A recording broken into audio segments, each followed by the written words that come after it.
Hello, everyone. Can you hear me okay? All right. Thank you so much. I feel so honored and pleased to join the Regeneration Congress. It's a great, I think, a concept, a great place where we're building on this interdisciplinary platform to study economics, political science, technology, and much, much more. So I anticipate a full day of regenerative thoughts, communications, and reflections. And I'm just so delighted to be part of this. So thank you so much for the invitation.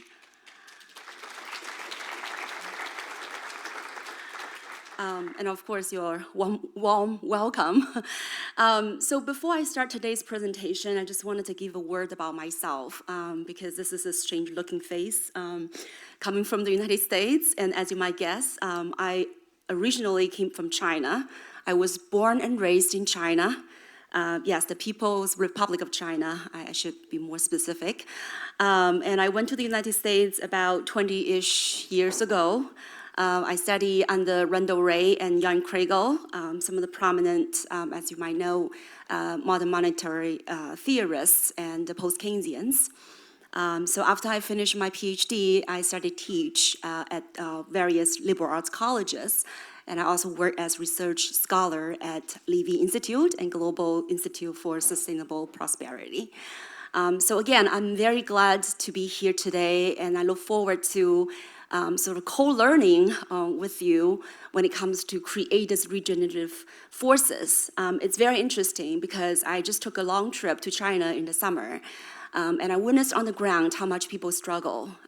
They're scared, they're uncertain, they're thinking about what to do for the future. And the same thing when I came back to the United States, even though people were happy about, wow, unemployment rate has magically stayed low and inflation has came down, but still there's so much uncertainty and there's so much, I would say, misleading policy messages from Jackson Hole, the most recent meeting from the high-level policymakers. And I came to Poland, and I learned a little bit about your economy. On the surface, I think seems to be running still quite smoothly, even though you are running a high inflation, but unemployment rate is relatively low.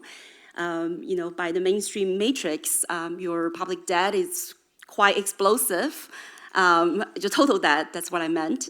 But, you are running very low external debt. Government is relatively, I think, like many places else, is physically conservative by any stretch of imagination.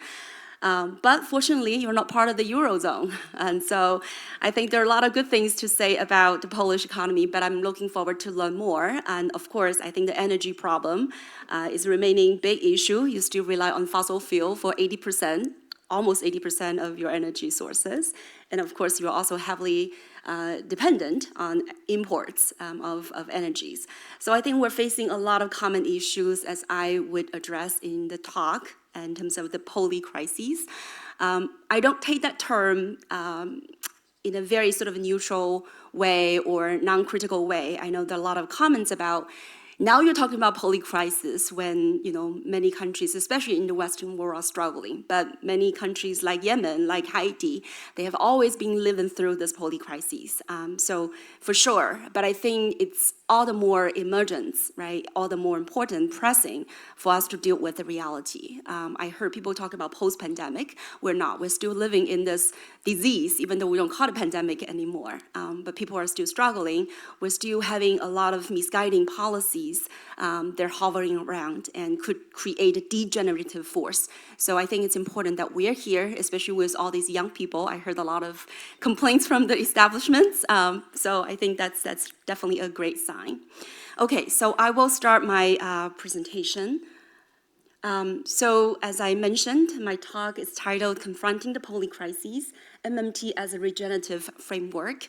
So I am on this secret mission, of course. I'm going to Poznan after this to the third MMT summer school and then to Berlin for the MMT conference.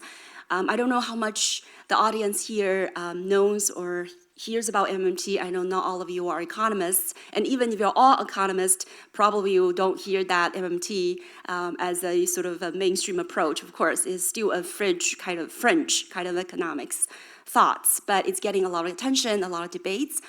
So I'm hoping to share with you in a very short period of time. I'm aware of the time. I know we're behind the schedule. So I'm trying to just lay down some of the basics. But more importantly, I would like to get your thoughts. So I will reserve some time for discussions. Okay.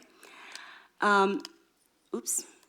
So it's a very simple sort of train of thought. I'll start with a little introduction about what polycrisis is. I don't think we need to spend a lot of time on this because we are living through it. But then I will emphasize on the failures of the actions I've taken so far. Then I will talk about how these misguided policies are behind or are driven by these misguided economic thinkings. Then I will talk about the MMT approach, and finally talk about from the MMT perspectives, what are the sound policies or what are the sensible policies, regenerative policies to be considered. And then I welcome your thoughts. So polycrises, it was coined by this French theorist, but is most recently populated by the economic historian Adam Tooze. And what it refers to is a situation where disparate crises interact with each other such that the overall impact that far exceeds the sum of each part. In other words, these crises are mutually reinforcing. The current polycrises, definitely this is not an exhaustive list, as you may understand. We're living through pandemics, still ongoing diseases that could cripple people's health and economy, especially the vulnerable social groups. We're still facing climate breakdown, devastating wars, soaring energy and food crises, widening inequality, anti-democratic movements, nonetheless from the United States and elsewhere, refugee crises, and the list goes on. The responses to the polycrisis so far has been largely a failure, in my judgment. National governments, even in the rich countries like the United States or China for that matter, they fail to provide effective policy supports. They are constrained by their own thinking, by their poor thinking, and also by a lot of the political hurdles and barriers. And that not only are counterproductive and also harmful for their own citizens, but it's also completely failed to lead the world. Just a few more words about the polycrises. Like I said, I'm not going to spend a lot of time on this issue, but I think we all understand what these polycrises are as we are currently living through it. The COVID has claimed already 7 million lives, and I think the death toll is still counting, not to mention the GDP shock as a result of that. Climate change is causing 300,000 deaths per year, and I think that is still a undercount, but more importantly, a lot of these deaths and suffering happen to the global south, where people are not responsible for contributing to climate change as much as they're suffering from it. So this is the sort of complete picture of climate injustice.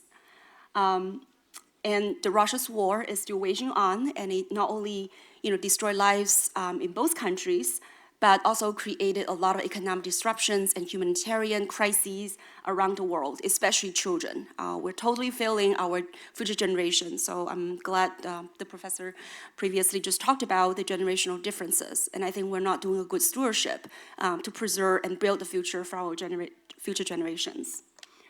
Continue on, developing countries are struggling with debt crises.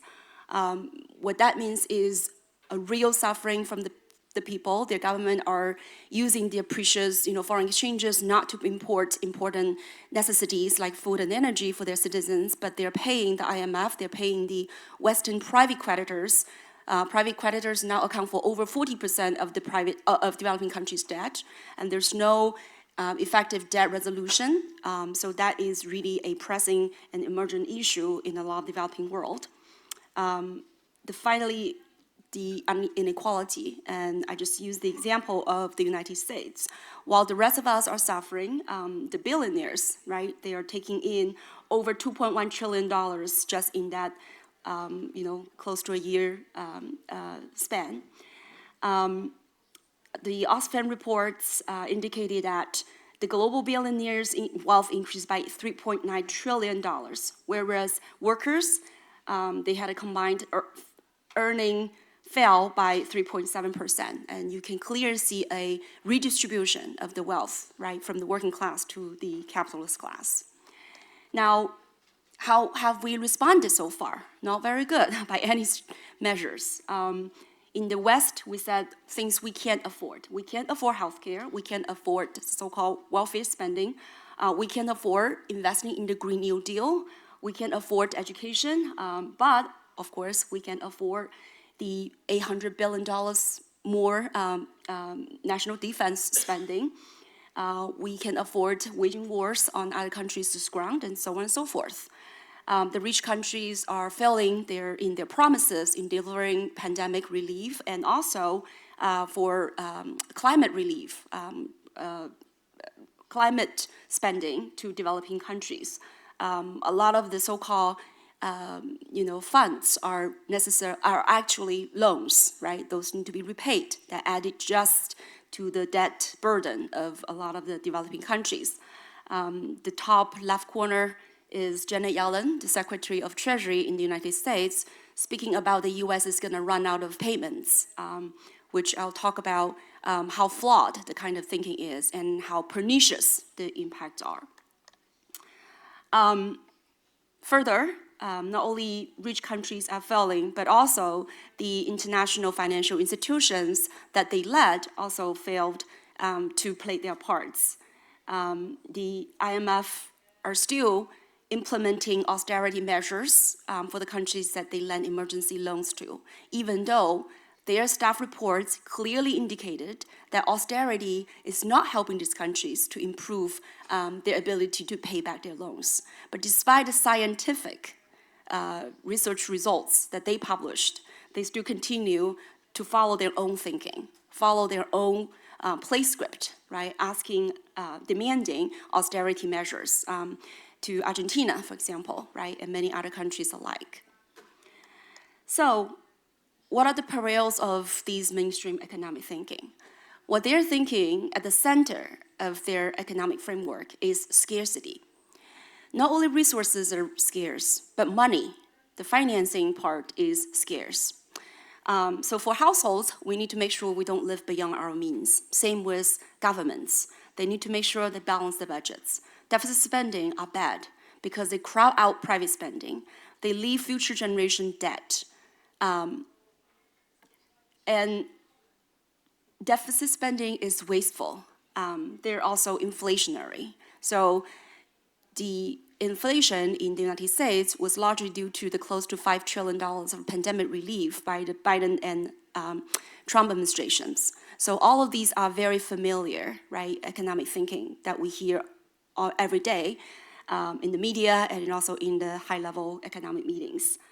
But as I hope, we will take a critical thinking on these claims, right? None of this is true, both on the theoretical ground, but also again and again tested by the empiricals. These claims are further can be further away from truth. Now, continue on with the flawed mainstream thinking. Unemployment is a price worthy to pay to contain inflation. As you heard just from the recent Jackson Hole meeting, the central banker still say we're searching for that 2% inflation rate, right? No question, this is sort of sacred, right? We can't forego that 2% inflation rate. How does that 2% come from? It's coming from nowhere. It's just an imaginary number. 2% inflation rate is what we need to achieve. And no matter what the price we have to pay for it, especially when it comes to unemployment, so be it. Larry Summers, sitting on this nice lounge chair in a beach resort, right? He made a claim. We need to sacrifice employment in order to achieve the inflation rate. No thinking, no explanation for why it's 2% and why is employment, right? That has to be the cost. Flawed economic thinking leads to faulty policies. So this is a quote from Draymond and Keynes. I think some of you, or if not all of you, probably have heard about this one way or the other, right? So economic thinking is very powerful. Be it right or wrong, they have heavily influenced the policy making. So to me, if we wanted to have this regenerative forces, we need to first provide a clear thinking. We need to have a new paradigm, new generative economic framework. And to that, I would like to introduce the MMT approach, the so-called modern monetary theory. Modern monetary theory challenge the conventional wisdom on the institution of money, which I would argue the most important institutions in the capitalism system. So the first starting point for MMT is to understand what is money. Money is not gold, it's not cigarettes in the prison, it's not any sort of precious metal or any other commodities. Money, by its nature, is an IOU. It's a credit-debt relationship. Any of the money things, they're simply the embodiments of these kinds of relationships. To establish the credit and debt relationship, we need to establish a tally mark. We need a unit of account to record the credit that I give to you or the debt I owe to you. So if you wash my car for me once, I need to tally mark it so that I can babysit for you, so I can scratch that tally mark to say I pay off the debt that I owe to you. So money essentially is an IOU, is a unit of account. Now, what is the most important debt that we all owe? Taxes, or any kinds of obligations that are imposed by authority. And this authority here could be modern state. It could be a tribal head. It could be the head of households. To my children, right, what they owe the most is the obligation to do household chore. I have the authority to impose that on them. They will have to earn $1 in order to pay for their obligations. And the way they can earn that is by doing household chores. So the kinds of debt, the kinds of obligations imposed by a public authority is the debt that we are faced. That is the most important debt that we have to deliver a means of payment, a means of settlement. So the state imposes the kinds of obligations on each one of us. And they also pronounces what is the payments, what is the means of settlement we could acquire in order to pay those kinds of obligations. In the United States, we have to earn dollars.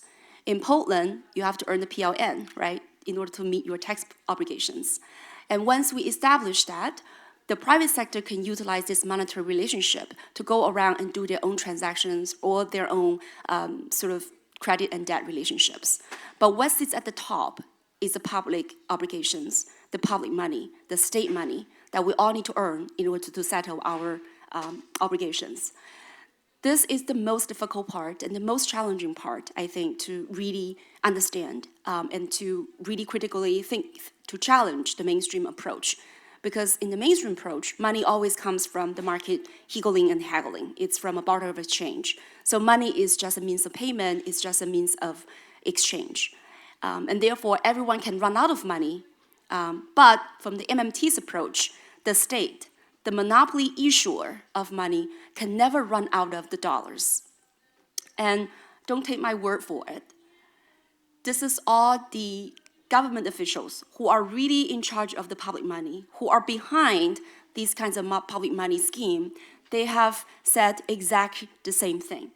Taxation for revenue is obsolete. The United States can pay its debt because it can always print money to do that. There's zero probability of default. We no longer print, well, we do. Greenbacks still, we print them. But most of the time, we're doing digital bytes, right? We're marking up on our bank accounts. And this is what Bernanke was saying. It is not tax money. Bernanke is the former central banker, right? The Federal Reserve chair of the United States. It says it's not tax money. We simply use a computer to mark up the size of the account of the Federal Reserve. And finally, the Federal Reserve Bank of St. Louis said exactly the same thing. As the sole manufacturer of dollar, whose debt is denominated in dollars, the US can never become insolvent, not involuntarily so. But of course, I think, the corrupted politicians, right, the very nonsensical politicians can decide we wanted to play with the sort of the debt debacle every year, right? The debt ceiling debacle every year. But, well, not every year, every a few years. But that's a political choice. But finally, one note to make here is we do have private money, but it's the state that guarantees, that ensures that private money and public money, the state money, always traded apart. That's why we trust our banks. We believe that the government is always behind. In the United States, we have the deposit insurance. So we don't worry about putting our money in the bank because the bank money is as good as the state money. Different states, of course, have different so-called monetary sovereignty. Again, like I mentioned, you're not part of the Eurozone. You have your own monetary autonomy and fiscal autonomy. So if you can get the politics right, I know that's a big if, you can accomplish a lot more than what other states can't. And I appreciate the heavy nods of heads. Totally, the politics is important, and we're definitely need to talk about that. Okay, so how do we debunk all the failed economic thinking by the mainstream? So the austerity, according to a new book published by a new school researcher, austerity is manifested in many different dimensions. The first one, of course, is the fiscal austerity. This idea that the government could run out of money, and therefore we need to cut public spending, we need to raise taxes, we need to add salt on the wound. When the private sector is struggling, we tell them we need to let go public servants, we need to cut their social services, and that could only worsen the economy. So the government, in the MMT perspective, is completely different, right? It's very different in terms of how it works, how it conducts its monetary policy, and how it conducts its fiscal spending. In the United States, the Treasury spends by marking up the bank's reserves at the Federal Reserves. By the Treasury's accounts. The banks, in turn, would then mark up the private supplier's bank account.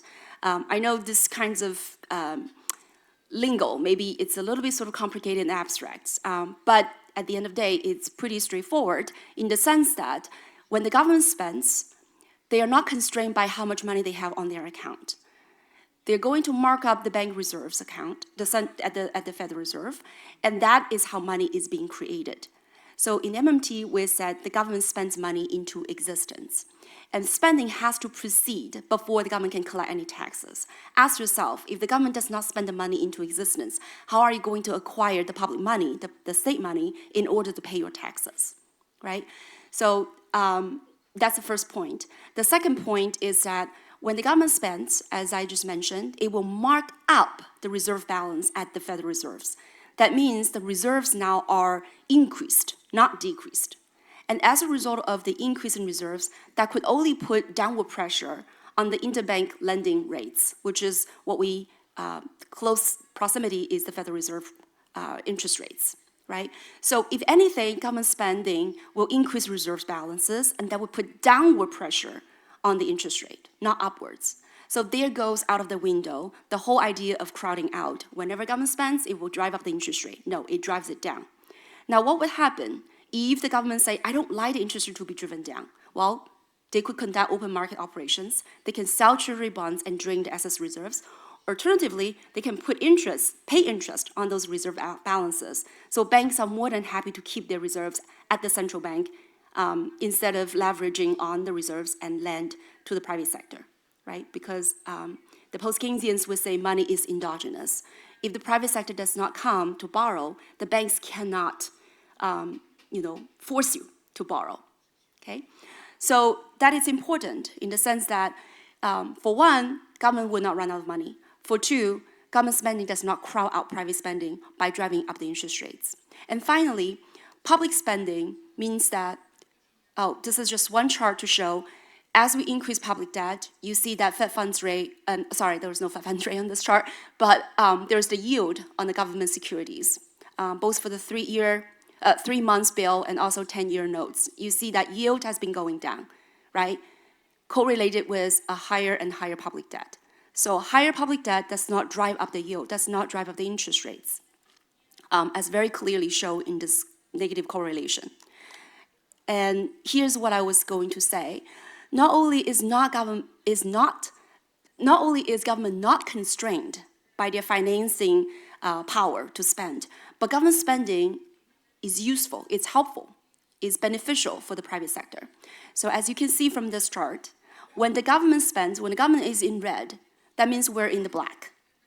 When the government runs a surplus, when the government is running a deficit, we're running a surplus, which is very, I think, straightforward. When you think about in an economy, not everyone can run a surplus, right? Someone has to run a deficit if you want to run a surplus. So if the private sector wants to run a surplus, then the public sector would have to run a deficit. To put it alternatively, the public sector deficit enables the private sector to run a surplus. All right. Now, the second dimension that the MMT opposes is the monetary austerity. We are all facing in some or higher or lower degrees of inflation in the Western world. China, on the other hand, is struggling with sort of deflation back in July. We yet to see the August number. But inflation has been set up as a public enemy number one, wrongly, in my opinion. We could definitely deal with some mild inflation. I don't see the point of achieving 2% inflation rate, and we can definitely talk about, there's no such a magic number of what is the right inflation rate to achieve. But what I really take issue with is how do we diagnose the sources of inflation and how we can deal with it. So right now, I think a lot of the attention is inflation is pretty much a demand-side phenomenon.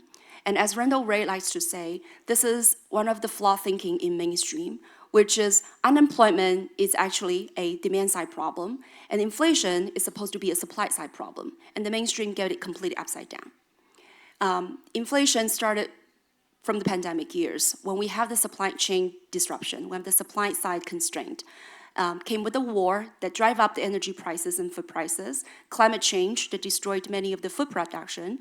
We have the supply chain reshuffling, both due to the pandemic, the disruption, but also some conscious policy choices of friendshoring or nearshoring, as the United States government would say.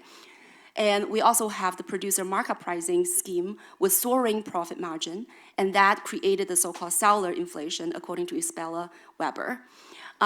There's no evidence of wage price spiral. There's no reason to think that it's because we have too tight of a labor market, workers are asking for unreasonable wage increase, and that is what drives inflation.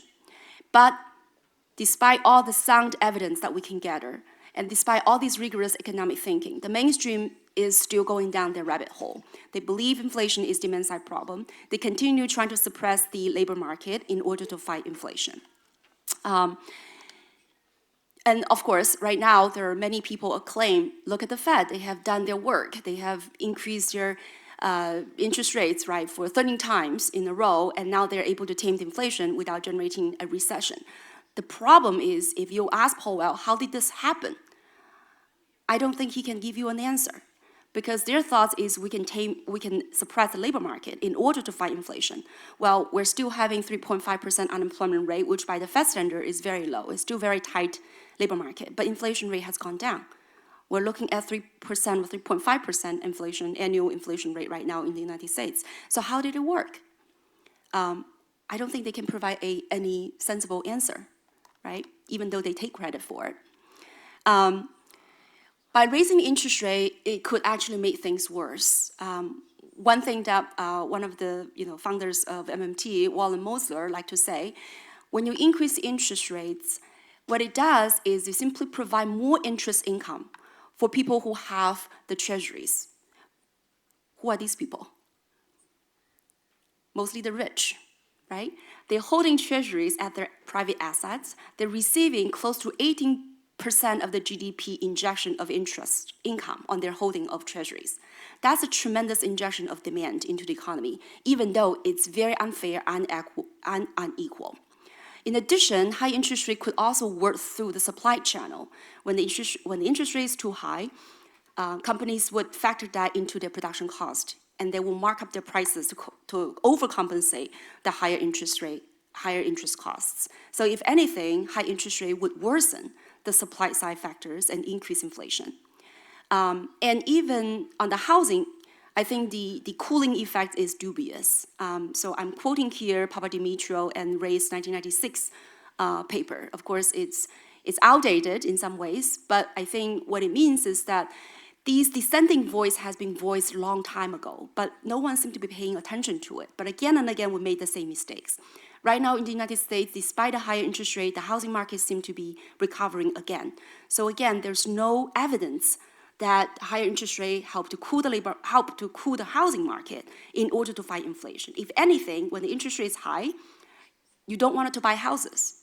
So you end up renting houses, and that increases the rental prices, and that in turn inflate the housing index in the CPI or in the PCE. So all this means high interest rate could only do the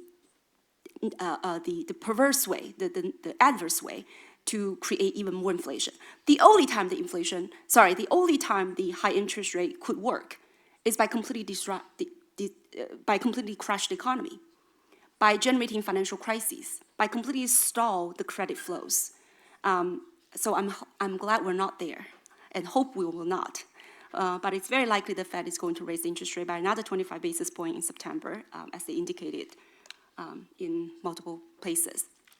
So this is just a chart that shows where the inflation comes from, at least in the United States. So a lot of it comes from food, it comes from energy, it comes from used cars. So some of the idiosyncratic factors. This is just a little bit evidence of what's happening in terms of the profit margin of the companies. So the top left, you can see the inflation hits mostly food. And the bottom chart here shows all these food companies, right? The beverage, Procter & Gamble, JBS, which is another food company, Tyson Foods, which controls most of the poultry production in the United States, Kellogg, and many of these are basically food companies. And so you can see a very clear correlation, right? When their profit margin is rising, the prices of those products are rising.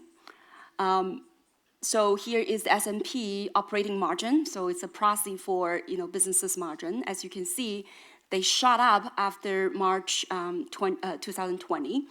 And so the rising profit margin is comparable, I think, to the high inflation. So that is a supply side factor, not something you can fight with high inflation, a high interest rate, and a cooling labor market. Judging from the production capacity utilization rate, we're not having a sort of a demand shock that would overtake the supply capacity. So we're still running low in terms of production capacity utilization, which means it's not that we have too much demand. We still have extra capacity that we could put on to meet that demand. Finally, the austerity is manifested in the labor market, which I think we already kind of touched upon. So there's no wage price spiral. If anything, the working class suffered not only from these kinds of policies trying to reduce the job openings, trying to so-called cool the labor market, but they also suffer qualitative changes in the labor market. The so-called downsizing the labor force, outsourcing production, automating, and also flexibilizing the work arrangements, right? I was glad to hear that in Poland, Uber works just like a taxi company. These drivers are not independent contractors, unless I got my story wrong, but these workers, they're still considered as workers, they're still protected by these labor laws, hopefully, right? That they're able to have their fair share of wages or income and benefits and protections. And not only that the corporations are squeezing on their labor force, but the government is also failing on protecting and supporting the labor class, the working class. In the United States, that's very much revealed by the pandemic, that all of a sudden we found that 1/10 of the workers in the United States, more than 1/10, 34 million workers in the United States, they don't have employment paid sick leave. Many Americans are uninsured, and many more of them become uninsured during the pandemic, and there's no this sort of social safety net to help these workers if they're affected by the pandemic. here is to show that no wage price spiral, in the sense that when the inflation rate is running at 8%, workers' wage is only rising at 5%, which leaves them a real wage growth of -3%. So wage is not even keeping up with inflation rate, let alone leading inflation. And the chart on the left simply shows a long-term trend where the workers are not getting the fair share. The productivity growth has been 159.7% since the starting chart here is 1979 to 2019, and yet the workers' compensation has only risen by 113.7%. So the workers is being underpaid, not measuring up to their productivity would warrant. So what would the MMT propose after debunking these austerities in the 3 dimensions? First, we need to support government spending to serve the public purposes. It doesn't mean we want more jets, we want more weaponry, we want more, national defense budgeting. We want a Green New Deal. We wanted to preserve the sustainability of our Earth. We want to make sure that we create green jobs, that we develop these cutting-edge, high green technologies to help sustain our lives. So the right question here is how we're going to pay for it. But rather, we have the payment, we have the finance, but how we're going to resource in order to fulfill that need. There's no financing constraint for monetary sovereign government, but there are real resources constraints.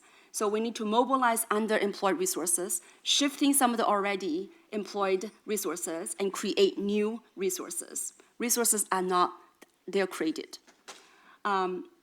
Taxes, they drive the demand for money, but they're not a means to finance the spending. But we do use taxes to achieve other means. So like Stephanie Kelton, who was also my PhD advisor, likes to say, we don't need the rich people's money, but we still want to tax them. We don't need their money to finance our spending. Government spending is self-financed, but we still wanted to tax the rich because we wanted to achieve a more equitable, more just world. Against monetary austerity, policy rate is set by the government. It's not by some kinds of magical neutral rate or natural rate of interest. There's a reason that we want to keep low but stable interest rates, so then we can promote more real productive investments, so that we don't create too much financial turbulences, so we can make sure these policies are not going to do havoc to the economy. Finally, we're against labor market austerity. That's what the, I think, signature policy proposal for the MMTers is to create the job guarantee scheme, where we offer jobs to anyone who's willing and able to work. And of course, these jobs need to be calibrated. We need to think about what kind of jobs are desirable for the economy, for the society, and for our general well-being. And we can definitely talk more about that in the discussion. And one more thing about this full employment is not only do we want to provide jobs to the workers, but we also want to empower them. We want to treat the workers better by providing them the necessary benefits and protections, and we empower them in the way that we sever the ties between the workers and the corporate interest. Because now, the workers don't want their companies to fall, because if their companies to fall, that means their pensions are gone, their retirement accounts are gone. We wanted to separate that, so then the workers will not be taken advantages by their corporate boss. What about the global south? Coming from a developing country originally, and also responding to a lot of critiques through the MMT, this idea that we're highlighting these developing countries. I think that's, again, not true. I think for developing countries, MMT has also a lot of important insights to offer. One thing is that developing countries need to strengthen their sovereignty. They need to increase their policy sort of thinking, how to preserve and how to strengthen their monetary sovereignty, so that they would have the so-called policy space. I'm going to jump to the conclusion, and I wanted to conclude by just mentioning this one great quote that I love from David Graeber. The ultimate hidden truth of the world is that it is something that we make, and could just as easily make differently. Every time when we have crises, we said we don't want to waste any crises. But every time I think crises provide that opportunities and we just easily waste it. So again, I think this is a great place for us to start doing this, to think about the regenerative economic framework that would guide our thinking, that would guide our actions. So I will stop right here. Thank you so much for your attention.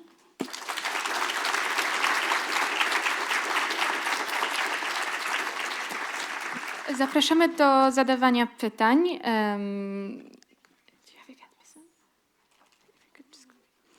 Pytania można zadawać po polsku, one zostaną przetłumaczone. Mamy już jedno pytanie z czatu.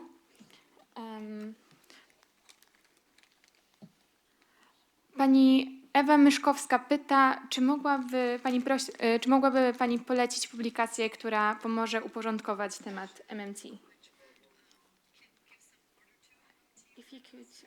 Sorry, I just caught the second part of your question. What is If you could suggest a publication to kind of clarify MMT to someone who's just starting. Oh, great. Sure. So Randall Ray just had two new books out. One is in 2023. It's called Money for Beginners. So for non-economists, I would highly recommend that because it's a very sort of threshold level book, and it has a lot of cartoon in it. This is one of Randy's students who is very interested in art and how to translate complex economic questions into artwork. So it's called Money for Beginners. And then 2022, Randy has another book called Making Money Work for Us. So that is, again, a very straightforward, very small book. I think that would really help. And Stephanie Kelton's book in 2020, which is still a New York Times bestseller, it's Deficit Myth, and that is also highly recommended because it's very accessible, especially the first half of the book, I would highly recommend. Could you please repeat? Yes, sure. So 2020, The Deficit Myth, and then 2022, Making Money Work for Us. And 2023, Money for Beginners. Yes. Hello. First of all, thank you for your lecture. My name is Aleksander Kardyka. I study law and political science here in Warsaw. And I would like to focus on the if that you have mentioned during your lecture. It is pretty common knowledge that nowadays many countries experience what the American political scientist Larry Diamond termed democracy backsliding or democratic backsliding. And what I'm getting at is basically during the crisis of democracy, what grassroots democratic pressures could we impose on our governments for them to use the fiscal framework of MMT? Thank you. Thank you. So I think activism is super, super important. I think what MMT distinguishes from many other heterodox economics thinking so far is it really coalesces this powers of activism and academia and the policy-making circle. So we do have people who work on legal issues. We do have people who are political activists who are really providing a lot of support and also building up, the pressure for changes. And I know I have a roundtable discussion this afternoon on the politics of, doing MMT, and I think there's more details I want to share. But for now, I think what MMT is doing right now is to really utilize all means of, channels to organize labor groups or, environmental advocacy groups to build the kinds of coalitions to protect, to get the political voice. I think that is very important as you studying political science or legal, legality, would understand, we need this kind of pressure for sound economic thinking to be translated into policy making, into politics making. In the United States, I think it's very interesting that on the one hand, we definitely have politicians that are very conservative, that are really opposing the MMT, but we also have open-minded, democratic, thinking politicians that are for and they're adopted MMT, in many ways. So I think that it's a great accomplishment, and definitely we need to, continue to move forward with that. I don't know elsewhere in other countries. I know, for example, in China, I was also meeting with some of the government officials and some of the, academias, where we wanted to also build that kind of political pressure, not only from bottom up, but also from top down, in the sense that, we're talking to some of the enlightened politicians about, how we should think about fiscal policy, monetary policy, and hopefully they will be able to convey that. But at the same time, we are trying to work with the, civil groups, right, in order to really get our voice heard. I definitely think a lot of interesting intersectionalities between MMT and many of these, positive, progressive social groups, like environmental advocacy, right? Because, we all wanted to have Green New Deal, but how do we pay for it? And I think that is a question that MMT is able to provide sound analysis. So to your question, yes, I think definitely it's important to get the political forces, no matter how difficult that or how challenging that might be. Yes.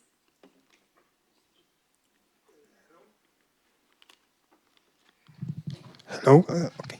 My name is Kamil Sawczak, and first of all, I want to thank for the talk and believe that putting forward the MMT agenda is really important for us to better understand how the financial world and the economy itself operate. But my question is about the role of the central bank in that framework, and just to provide a bit of the context, like. In Poland, central bank is like it is being criticized by the media as not being independent from the government, then not following the expertise, at least how the people who criticize think of. So from your point of view, or MMT point of view, what kind of institutional setup should we advocate to achieve the future we want? Shall we think about more aligned central bank policy of the government, or even like consolidating it into one kind of unit, or another way of approaching autonomy, how central bank should operate? Okay. Thank you. I think, first of all, I think this whole idea of independence of central bank is a myth. Probably they are not in a way guided by, they're not maybe guided by some of the political cycles or principles or agenda, but at the operational sense, there's no so-called independence of the central bank. They're not only working from the technicality part of their missions. And even if they work from their technicality parts strictly, their technical understanding is wrong, or for many central banks. So it's a very difficult matter. Not the least, the central bankers are not elected. They are not having this kind of democratic accountability. So, and I think on the other hand, from the MMT's perspective, we sometimes overrate what the central bankers can achieve. I think the best thing the central bankers can achieve is financial stability. They have only one tool, which is to set the interest rate, which is a very important power. I don't want to discount that. But there's no way they can fine-tune that interest rate to accomplish all the things that they want to accomplish. Things like stable prices, full employment, stable exchange rates, and stable financial sector. They can't use this one tool to accomplish those four goals. Even though in the United States, they said they have dual mandate. They look at employment, they look at price stability. But neither of these two goals can be achieved by manipulating interest rates. So I think the guiding principle for any central banks in the world that has a sort of monetary sovereignty, of course, is coordinate with the Treasury, of course, act as the banker's bank, make sure that they supervise and they regulate the financial sector. I think that would be their primary job. So they should be the regulator, not really a interest rate manipulator, not to search for that sort of neutral rate or natural rate of interest in order to achieve that low inflation rate and also for employment at the same time. Keep the interest rate low and stable, and really exercise their regulatory power to make sure that we have a functional financial system. And that is a huge job because we all know this whole financialization process and how that really distorts the economy. So I think the central bankers should get their duties right. Yeah, thank you. Very good question. Dziękuję bardzo. Ja mam taki jeden komunikat organizacyjny. Jestem tutaj na tyle, zaraz podam mikrofon ostatniej osobie, która niestety zada pytanie. Mamy półgodzinne opóźnienie w agendzie. Spotkamy się tutaj na scenie zaraz ponownie o 11:35, czyli za mniej więcej pół godziny po ostatnim pytaniu. Warsztaty także się odbędą o 11:35, więc nie ma potrzeby wychodzić z sali, żeby iść na warsztaty teraz o 11. Więc dam ostatnie pytanie. Jakub Dymek, proszę. Professor, it's great to have you here. Thanks for coming for Poland. My question pertains to Poland in some way, but of course touches upon a subject that is more common than only what affects us here, and it's a problem of aging society. As you are perfectly aware of, we've entered a period of rapidly aging society and changing demographic pyramids. And how does MMT framework address this issue, and how does MMT framework treat social spending and public pension spending, and does it treat it as any other public expenditure? Because as you also know, this creates great tensions, intergenerational tensions between people who think they have to spend in order to support other people who are not, so to say, productive in society. Thanks again. Right, that's a great question. I think, while I was in China, the buzzword is demographic crisis, right?